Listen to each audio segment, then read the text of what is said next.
Et en direct de Paris, nous retrouvons notre invitée, ancienne ministre et députée, présidente de la région Poitou-Charentes. Bonjour Ségolène Royal. Vous avez été l'une des proches de François Mitterrand. Quel souvenir gardez-vous du 10 mai 1981 ? Où étiez-vous ce jour-là ?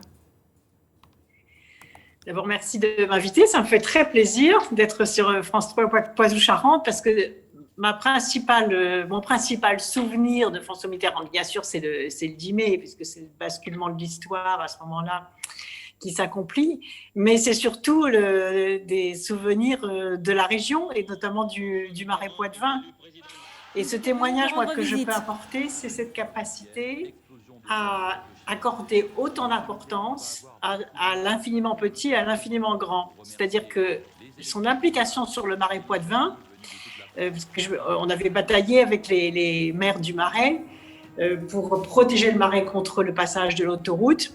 Et c'est lui un jour qui est dans son bureau, et donc il me convoque, j'étais députée des Deux-Sèvres à ce moment-là, dans cette bataille, il convoque le ministre de l'Équipement, il prend un gros crayon rouge et bleu et il fait tracer de l'autoroute au nord de Niort, et ensuite il vient à Arcé, aux côtés du maire d'Arcé, Jean Lessen.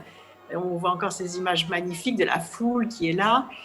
Et il dit ceci, il dit vous avez bien fait d'accomplir cette œuvre et de protéger ce joyau. Ségolène Royal, ce jour...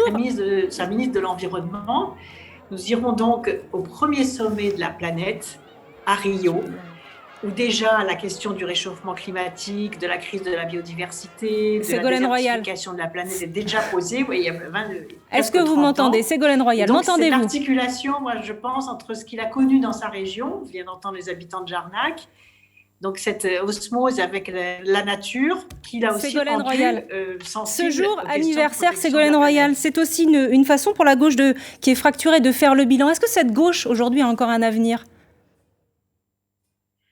Il faut l'espérer, puisque la continuité de cette action de la gauche, comme disait François Mitterrand, vous savez, il inscrivait le 10 mai 81 dans la suite historique de la Libération, qui avait donné la sécurité sociale, du Front populaire, qui avait donné les congés payés. Et quand il arrive en 1981, il donne la 5e semaine de congés payés, la diminution du temps de travail à 39 heures, la retraite à 60 ans, c'est-à-dire que tout ce que les milieux économiques et financiers disaient impossible à faire, il l'a fait en disant si, il faut que les produits de la croissance soient équitablement répartis et que le progrès social puisse continuer sa trajectoire historique. Mais cette gauche d'aujourd'hui a-t-elle un avenir encore ? Une crise climatique, on voit, et d'ailleurs on voit ce qui se passe aux États-Unis d'Amérique, où le président américain mène une politique dite traditionnellement de gauche, avec l'investissement dans les services publics, la contribution fiscale des plus riches. Visiblement, je crois que ça reste une grande tendance de l'histoire de dire qu'à un moment, en effet, il faut un basculement vers quelque chose de plus équitable. Merci beaucoup, Ségolène Royal. Visiblement, vous aviez du mal